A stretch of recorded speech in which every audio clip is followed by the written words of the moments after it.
अक्षय, मेरा सवाल आपसे यह है कि हम इतिहास में बचपन से, चाहे पृथ्वीराज जी हों या महाराणा प्रताप हों, इस तरह के हिस्टोरिकल कैरेक्टर्स को हम एक हीरो की तरह देखते आए हैं कि हमारे देश के लिए, धर्म के लिए वो उसकी रक्षा करते हैं। लेकिन और ये एक नायक के तौर पे भी हम इन्हें देखते हैं। मगर आज के दौर में आप एक सच्चे नायक की क्या डेफिनेशन देखते हैं? आपको क्या लगता है कि आज के दौर में एक नायक या एक लीडर, उसमें क्या क्वालिटीज़ होनी चाहिए? जी, लीडर्स का तो मुझे पता नहीं, बस एक अच्छे इंसान होने चाहिए, बहुत है। अपनी ज़िंदगी में अच्छाई करो, अच्छे कर्म करो, कमाई करो, और किसी का बुरा मत सोचो, किसी के बारे में बुरा मत बोलो। बस यही कुछ गिनी चुनी चीज़ें हैं, ज़्यादा मैं इस पे ज्ञान नहीं देना चाहूँगा। ये कुछ चीज़ें हैं जो मैंने हमेशा फॉलो की हैं, एंड दैट्स इट। डॉक्टर साहब, आपसे भी मेरा एक सवाल है। हम बहुत ही एक ज़माने से आपके काम के मुरीद रहे हैं, आप बहुत ही कमाल का काम करते आए हैं, लेकिन एक इतना सारा गैप क्यों रहा? मतलब एक इतना अरसा क्यों बीत गया कि आपके काम को हम देखने के लिए तरसते जाएं जैसे? मुझे अधिकतर कार्यालयों में लोग आने नहीं देते। नहीं, मैं आपको बताता हूँ, मैं जब श्री आदित्य चोपड़ा से मिला, मैं उनसे निर्देशन के लिए नहीं मिला था। श्री आदित्य चोपड़ा ने मुझे एक फिल्म की कहानी लिखने के लिए बुलाया था। हमने तय कर लिया कि वो कहानी हम दोनों मिलकर लिखेंगे। पौराणिक कथा थी। मुझे ठीक 4 दिन बाद फिर फ़ोन आया कि श्री आदित्य चोपड़ा आपसे मिलना चाहते हैं। तो मैंने उनसे कहा कि अभी तो मैंने पढ़ना शुरू किया है, इतनी जल्दी वो मुझसे कैसे उम्मीद करते हैं। तो मुझे याद है श्री भरत रवेल ने मुझे फ़ोन किया था। मैंने उनसे कहा कि भरत, मुझे कुछ पढ़ने का समय दो। भरत ने मुझे ये कहा कि मैं ये नहीं जानता हूँ कि सर आपसे क्यों मिलना चाहते हैं, तो आप एक बार आ जाइए। तो मैं उनसे फिर मिलने गया। तो उन्होंने मुझे एक प्रश्न पूछा कि डॉक्टर साहब, क्या आप फिल्म बनाना नहीं चाहते? तो मैंने कहा मैं बिल्कुल फिल्म बनाना चाहता हूँ। तो आपने मुझे पिछली बार क्यों नहीं कहा कि आप फिल्म बनाना चाहते हैं? तो मैंने उनको उत्तर दिया कि आपने मुझे फिल्म निर्देशित करने के लिए नहीं बुलाया था, लिखने के लिए बुलाया था, इसलिए मैं विषय बदलना नहीं चाहता था। तो आप फिल्म डायरेक्ट करना चाहते हैं? मैंने कहा जी मैं चाहता हूँ। तो कर क्यों नहीं रहे हैं? तो मैंने कहा मेरी फिल्में इतनी महंगी होती है कि बहुत बहुत कम निर्माता उससे बना सकते हैं। तो बोले कितनी महंगी होती हैं आपकी फिल्में? मैंने कहा सर 100 करोड़ से प्रारंभ होगी। तो ऐसी कौन सी फिल्में आप बनाना चाहते हैं? तो मैंने कहा पृथ्वीराज है, और भी बहुत सारे विषय है।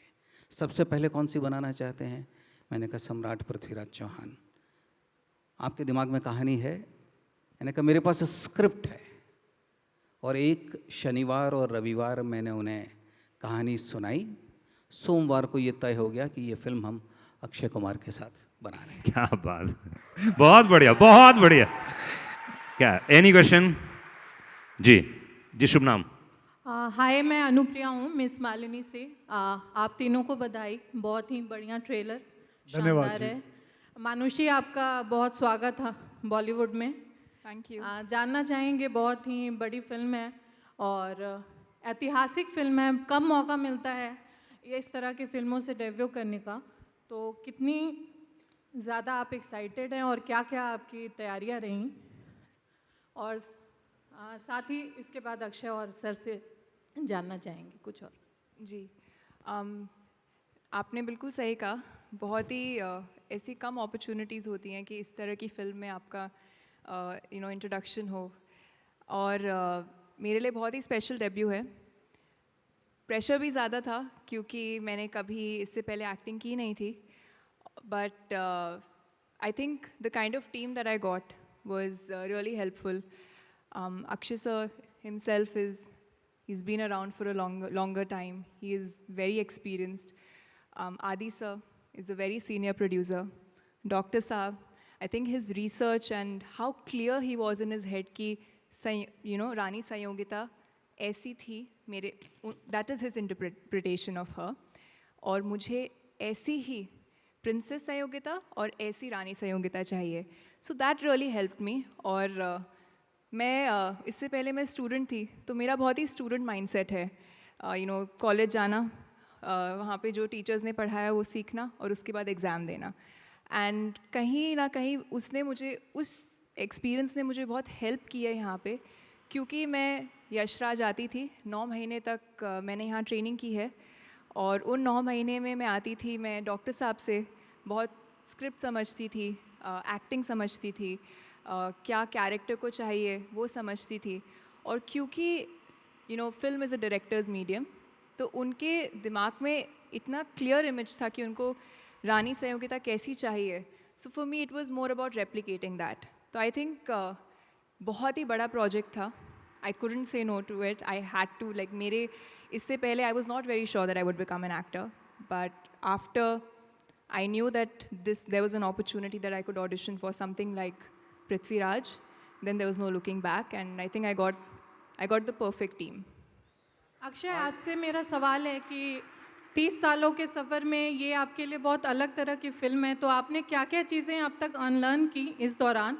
और द्विवेदी सर से मेरा सवाल है। क्या एक मिनट, एक तो खत्म कर लो। अच्छा, हाँ, क्या मेरा मैंने? सवाल है कि 30 सालों में पहली बार आप ऐसी किसी फिल्म का हिस्सा बन रहे हैं, तो आपके जो दर्शक और फैन भी रहे हैं आपको अलग इमेज में देखते आए हैं, तो इस फिल्म में क्या क्या चीज़ें आपने अनलर्न की हैं? लर्न किया, क्या क्या अनलर्न की हैं? अपनी इमेज से किस तरह से बाहर निकलने में क्या क्या चैलेंजेस आपने फेस किए हैं और अनलर्न किए हैं? अनलर्न किए? वो क्या होता है? नए किरदार में ढलने के लिए अक्षय। जी देखिए, मैंने जो कुछ भी किया है इस फिल्म के अंदर, जैसा भी मैंने निभाया है, मैंने बेसिकली सिर्फ अपने डायरेक्टर को फॉलो किया है। जो वो कहते थे, जो वो मुझे बताते थे, जैसा कहते थे कहने के लिए, बात करने के लिए, जो भी तरीका है, सब कुछ मैंने इनसे ही सीखा है।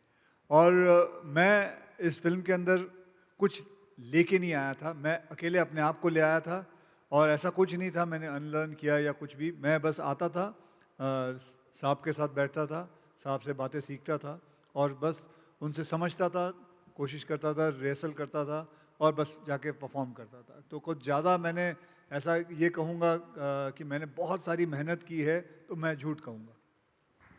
Manushi, hi, towards your right. Hi. Russell here from Bollywood Live. Once again, another welcome to Bollywood. Manushi, इससे बड़ा प्लेटफॉर्म वायरव की फिल्म है, और आप सुपरस्टार अक्षय कुमार के सामने आप डेब्यू कर रही हो। डॉक्टर साहब की फिल्म है। No debutant can hope for probably a bigger platform than this. But along with that, No pressure. yeah, but along with that, I mean to say an experienced actor waiting for a film to come after such a long delay is a different thing. But as a debutant, when the delay goes on and goes on, what was the anxiety you were feeling, and who were the people who helped you go through that, and how did you overcome that waiting period? We would like to know. I think, Prithviraj was a lot of blood, sweat and tears while I was preparing. And definitely इससे बड़ी opportunity आपको नहीं मिल सकती। पर मैं जब इस industry में आई थी, तो सबने बोला था कि सबसे ज़्यादा यूज़फुल चीज़ पेशेंस रहेगी। And that I have experienced in the last 1.5 years. Definitely बहुत पेशेंस की ज़रूरत पड़ी, because I was very excited. हम सब ने इतनी मेहनत की है इस फिल्म पे, और आई वॉन्टेड टू सी, क्योंकि मेरे लिए पहला एक्सपीरियंस है जो हमने ऑन सेट्स जो भी शूट किया वो कैसे ट्रांसलेट होकर स्क्रीन पे दिखता है, और एंड में ऑडियंस का क्या रिएक्शन होता है, how I actually I am accepted by the audience. तो I think that's the biggest whatever certificate that you can get as an actor. तो वो wait definitely has been a lot, but like we all said, सबसे long wait तो doctor साहब के लिए रहा है, because he's been working on this film for the last 14 years. So no one can compete with that. I think, yeah, I mean, it was okay. I think now though it's gone, but there was a pandemic and everyone was suffering. तो मैं अकेले बैठ के तो complain नहीं कर सकती. Yeah, on an individual level, I was really waiting, and I think वो थोड़ा सा first film थी, तो थोड़ा सा you feel that it could have been मैं evaded. आपको सलाह दूंगा, 4 फिल्में किया करो साल की। Who was your biggest support system? We would like to know that. Who was your I biggest think support? my family. It's always been my family. I think my parents are my biggest support system. And from the very beginning, और मैं झूठ नहीं बोलूँगी, lockdown के वक्त मुझे लगा था कि I should start doing something and I should start a project or I should or you know I wish Prithviraj अभी release हो जाए, and I'm glad that it didn't release at that time because हर चीज़ का एक सही समय होता है. पर उस वक्त I remember my mother used to always tell me that you know you are you and you've done XYZ things in your life. And she said कि कल को अगर आप सिर्फ 2 फिल्में भी करोगी और जो आप आज हो वहीं पे रहोगे, they're like we're proud of you, we're happy. They said just be patient, be happy. जो आपके कंट्रोल में नहीं है उसको कंट्रोल करने की कोशिश भी मत करो. तो I think that's what I've tried to do.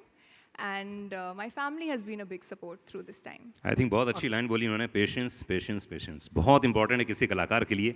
चलिए 2-3 अक्षय क्वेश्चन जी, और लेते मेरा हैं. एक सवाल आपसे भी है प्लीज. जी. Akshay ji, first of all it's amazing कि जब भी आप पर्दे पर हो, इट्स फील्स लाइक जो भी एक्शन है, no matter how many films you do, it's as good as watching the Khiladi in a Prithviraj रूप. So it is amazing how you do it. Thank you ji, thank you. Sir